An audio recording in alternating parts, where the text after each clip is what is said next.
नमस्कार, आप देख रहे हैं बिस्तक। मैं रजत देवगन। हफ्ते के आखिरी कारोबारी सत्र में और साल के दूसरे कारोबारी सत्र में बाजार में हो गया बड़ा खेल। वन वे ट्रैक पे मार्केट दौड़ गया। किसी को इतनी एक्सपेक्टेशन नहीं थी कि आज के सत्र में आप रिकॉर्ड हाई लेवल्स छूओगे, लेकिन ये हकीकत है। आज एक नहीं ढेर सारे इंडाइसेस ने रिकॉर्ड हाई लेवल्स छुए हैं। निफ्टी ने आज के सत्र में 26,340 का रिकॉर्ड हाई लेवल हासिल किया है। बुल्स का कंप्लीटली कब्जा था मार्केट में। बैंक निफ्टी ने 60,203.75 का रिकॉर्ड हाई लेवल हासिल किया। ऊपर से Nifty, metal, private bank, PSU bank, auto index सब अपने रिकॉर्ड हाई को छूते हुए नजर आए। इस तरीके की रैली थी। निफ्टी 50 के 40 शेयर्स हरे निशान में, और अगर एनएससी पे एक शेयर टूट रहा था तो उसके मुकाबले 2.5 शेयर्स चढ़ रहे थे आज के सत्र में। ऑल टाइम हाई लेवल छूने वाले स्टॉक्स निफ्टी के उसमें है Hindalco, Maruti Suzuki, SBI, MNM, LNT, Eicher Motors, ये सब रिकॉर्ड हाई लेवल्स पे पहुंच गए। प्री बजट रैली में सरकारी ठप्पे वाली कंपनियों में बहुत जबरदस्त खरीदारी होती हुई नजर आई और ब्रॉड बेस्ड बाइंग थी। मिड कैप स्टॉक्स भी चमक गए। अंतरराष्ट्रीय संकेत को उतने सॉलिड नहीं थे कहां। अंतरराष्ट्रीय संकेतों में एशियन मार्केट्स को ट्रैक कर रहे थे, वहां पर कॉस्ट पे रिकॉर्ड हाई लेवल से पहुंच गया था, लेकिन जापानीज मार्केट पे कोई उतनी स्ट्रेंथ नहीं नजर आ रही थी। गिफ्ट निफ्टी बता रहा था कि 57 पॉइंट्स के आसपास ऊपर जा सकते हो। इतनी तगड़ी रैली तो तब बनी जब निफ्टी एकदम से ओपनिंग में एक डिप के बाद ऊपर चला और 26,240 के लेवल को क्रॉस कर गया। फिर तो ब्रेकआउट आ गया और वन वे ट्रैक पे मार्केट हो गया ऊपर। मंदी करने वाले बुरी तरीके से ट्रैप ओपन हुए थे। अब 26,155 के लेवल पे 26,118 नाम मात्र का है, 5 मिनट के अंदर अंदर निपट गया। और उसके बाद फिर 26,240 का लेवल जैसे ही क्रॉस हुआ तो बाजार वन वे ट्रैक पे ऊपर। आज के दिन का हाई, रिकॉर्ड हाई लेवल 26,340 का निफ्टी ने लगा दिया और निफ्टी 26,328 के लेवल पे हुआ है बंद। 182 अंक उछलकर ऊपर से। अब तो वर्ल्ड मार्केट छुट्टी से वापस आए हैं, तो देखना होगा ये यूएस मार्केट्स कैसे परफॉर्म करते हैं। हमारे मार्केट तो पहले चल गए, बल्ले बल्ले हो गई निवेशकों की। Nifty bank record high levels 439 अंकों की छलांग लगाकर 60,150 के लेवल पे हुआ है बंद, लेकिन आज का रिकॉर्ड हाई लेवल है 60,203.75। सेंसेक्स 573 अंकों की छलांग लगाकर 85,762 के लेवल पे हुआ है बंद। एडवांसेस बिल्कुल 40 निफ्टी के चढ़े हैं और 10 गिरे। और ब्रॉडर मार्केट्स पे 895 शेयर गिरे, तो उसके मुकाबले 2,247 शेयर चढ़े। और अचानक से किसी दिन कोल इंडिया ऊपर आए तो कितना सोच सकते हो कितना ऊपर होगा। आज के दिन की कोल इंडिया की स्ट्रेंथ थी 7% से ज्यादा। 7% से ज्यादा कोल इंडिया उछल गया। एनटीपीसी 4.5% ऊपर। तो है ना ये प्री बजट रैली, इसी को ही कहते हैं प्री बजट रैली, जब सरकारी कंपनी एकदम से भागना शुरू हो गई। एसबीआई 2% ऊपर है। उसके अलावा हिंडाल्को तो अपरंपार स्ट्रेंथ में है ही, 3.5% आज भी चढ़ गया। और ट्रेंड सवा 2% ऊपर रहा। निफ्टी लूजर्स में आईटीसी आज भी इसकी दिक्कतें खत्म नहीं हुई।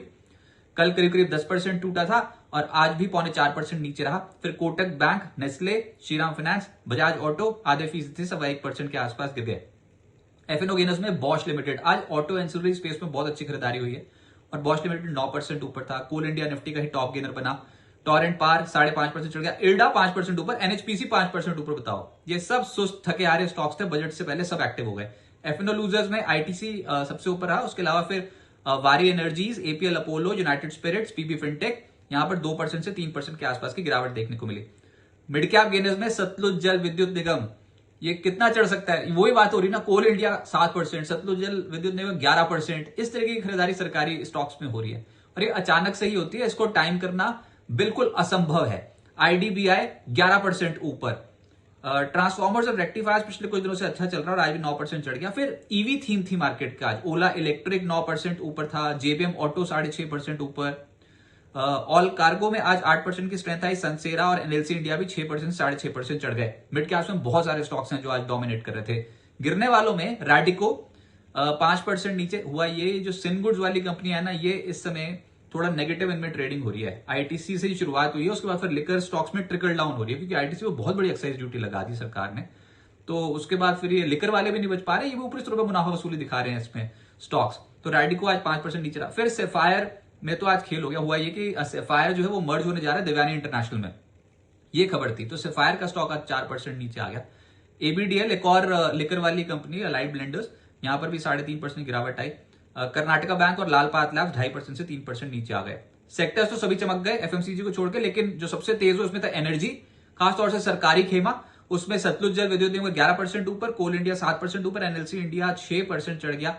एनएचपीसी, एनटीपीसी 4.5% से 5% ऊपर। फिर निजी क्षेत्र की कंपनियां, टॉरेंट पार 5.5% ऊपर। सीएससी 5% ऊपर। आइनॉक्स विंड भी चढ़ गया। रियल एस्टेट पे पुल बैक है, साफ तौर पे पता लग रहा है। बहुत बीटन डाउन स्टॉक्स है और इंडस्ट्रियल से पलटी मार रहे। अनंत राज एकदम से 6% ऊपर आया हुआ है। गोदरेज प्रॉपर्टीज 3.25% चढ़ा है। शोभा, ओबरो रियल्टी, फिनिक्स, इन स्टॉक्स में निचले स्रोत से हुई है खरीदारी। अभी रखने चाहिए रडार पर, क्योंकि ये बहुत समय बाद पलटे हैं स्टॉक।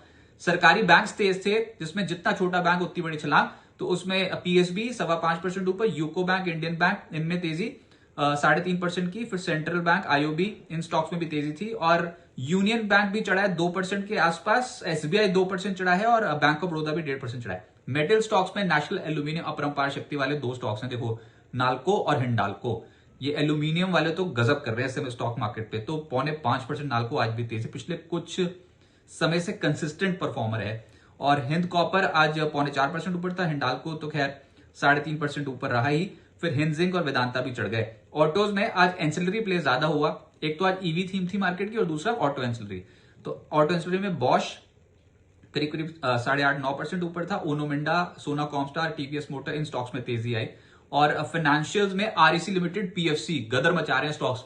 देखो, बहुत कचर के रख दिया था, अंडर वैल्यूड, और बिल्कुल ही ऐसी जोन से खरीदारी हुई है ना जहां पर आप इससे ज्यादा नीचे क्या जाते, इससे ज्यादा क्या पीट सकते थे इन स्टॉक्स को, वहां से खरीदारी हुई है। पिछले कुछ दिनों से बहुत अच्छे रिटर्न दे चुके हैं।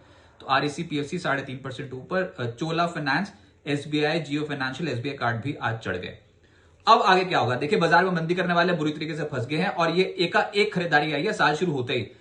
31 दिसंबर को आई थी साल के आखिरी सत्र में, और उसके बाद 1 जनवरी को बाजार ठहर गया था एक रेंज पे। लेकिन 2 जनवरी को आप ये तो देखो कि बुल्स ने क्या जबरदस्त पकड़ बनाई है, पूरा कब्जा कर लिया दलाल स्ट्रीट पे। और आज के सत्र में निफ्टी, बैंक निफ्टी, इसके अलावा बहुत सारे इंडेक्सेस रिकॉर्ड हाई लेवल पे पहुंच गए। निफ्टी 7 हफ्ते की एक रेंज पकड़ के बैठा हुआ, उस रेंज के अपर मोस्ट पॉइंट पे है, और ये भी टूट सकती है, क्योंकि आप तो खुले नीले आकाश में हो, और बहुत सारे सेक्टर्स एकाएक ऊपर जाने की कोशिश कर रहे हैं। अब आप कह सकते हो कि पुट कॉल रेशियो के हिसाब से तो आप बहुत ऊपर आ गए, 1.6 1.8 के आसपास की रेंज हमसे संभलती नहीं है, तो थोड़ा सा ठहराव हो सकता है। सरेंडर बिल्कुल नहीं करेंगे, अभी बिल्कुल मूड नहीं है बुल्स का सरेंडर करने का। तो अभी तो पकड़ मजबूत की है, जकड़ के रखा हुआ मार्केट में। ये जो 26,200, 26,300 के पुट राइटर्स है, बहुत तगड़ी पकड़ बना के गए हैं, तो ये तो छोड़ेंगे नहीं इतनी आसानी से। इस हफ्ते निफ्टी 286 अंक ऊपर है, लगभग 1%, और इस हफ्ते बैंक निफ्टी 1,139 अंक ऊपर है, यानी कि 1.93%। तो खेल पहले मेटल से शुरू हुआ, फिर फाइनेंशियल में बैंकिंग स्टॉक्स से ऊपर इनमें जाने शुरू हो गए, उसके बाद फिर एनर्जी स्टॉक, सरकारी कंपनियां, और अब निचले से दिखता है रियल्टी कंपनियां ऊपर जाने की कोशिश कर रही हैं, ऑटो स्टॉक्स। तो सब सेक्टर्स एकदम से अट्रैक्टिव साउंड करने लग गए हैं, और ये ऐसे ही होता है, अचानक से बाजार अट्रैक्टिव लगने लग जाता है। जब खराब लग रहा था तो वो दिन याद करो कितना खराब लगता था, कि रोज सुबह देखो मार्केट फिर ऊपर टिकता नहीं था और धड़ करके नीचे आ जाता था। अब देखो मार्केट थोड़ा सा ठहरता है तो उसके बाद खरीदने का मन कर जाता है। ओवरसोल्ड जोन से स्टॉक्स पलट रहे हैं, जो पिटे पड़े हैं स्टॉक्स, वहां पर बहुत तगड़ी खरीदारी आ रही है। वैल्यू बाइंग तो साफ दिखती है। कंपनियों के बिजनेस अपडेट्स का भी असर होगा, और हमने देखा आज सरकारी बैंकों पे उसका असर दिखाई दे रहा था। कुछ सरकारी बैंक ने बिजनेस अपडेट दिए थे, और ऐसे बिजनेस अपडेट्स आते चले जाएंगे। और Q3 रिजल्ट सीजन से पहले अच्छी खरीदारी हो रही है, प्री बजट खरीदारी भी हो रही है, सरकारी कंपनियां भी तेज हैं। अगले हफ्ते आएंगे तो 7 जनवरी को FY26 का जीडीपी आंकड़ा आना है, इस पे नजर रहेगी। और बजट में सरकारी रिफॉर्म्स अगर हुए, ये तो बहुत ही बड़ा मुद्दा है। इस समय बाजार ने बेट किसके ऊपर लगा रखी है? बेट इसके ऊपर लगा रखी है कि बहुत बड़े रिफॉर्म सरकार को करने पड़ेंगे। बाजार ये एक्सपेक्ट करके चल रहा है, क्योंकि बहुत ग्लोबल चुनौतियां हैं। एक्सपोर्ट्स को आपको संभालना है, अपने फिस्कल डेफिसिट को कंट्रोल में करना है, और देखते हैं कि सरकार इंडस्ट्री के लिए क्या कुछ बड़ी अनाउंसमेंट्स करती है। इसीलिए तो एकदम से खरीदारी होनी शुरू हो गई। तो इतने पेसिमिज्म में आप बजट जैसे इवेंट में जा नहीं सकते। Q3 रिजल्ट सीजन से पहले कहीं ना कहीं खरीदारी होनी ही थी, तो वो हुई है। अब देखते हैं कि बजट आने में समय है, लेकिन तब तक खरीदारी के चांसेस ज्यादा हो जाएंगे। एटलीस्ट मिड जनवरी तक तो खरीदारी के चांसेस हो जाएंगे। तो निफ्टी के सपोर्ट लेवल सब शिफ्ट हो गए ऊपर, ये नीचे के लेवल सब हट गए हैं। तो अब 26,270 और 26,200 ये इंपॉर्टेंट सपोर्ट जोन है निफ्टी का, और रेजिस्टेंस लेवल है ऊपर 26,410, 26,490, 26,570। बाजार ने चढ़ाई चढ़नी शुरू करी है, और अभी इस हफ्ते लगभग 286 अंक ऊपर। अब अगला हफ्ता देखते हैं कि ये बुल्स कैपिटलाइज कर पाते हैं कि नहीं। अगले हफ्ते के लिए मेजर ट्रिगर है FY26 जीडीपी नंबर्स, और ये प्री रिजल्ट बाइंग और Q3 result season, pre budget buying और Q3 रिजल्ट सीजन से पहले की बाइंग साफ तौर पे दिखाई दे रहा है कि बुल्स ने बहुत गदर मचा रखा है स्टॉक मार्केट पे। उम्मीद करते हैं ये तेजी और बढ़ जाए अगले हफ्ते।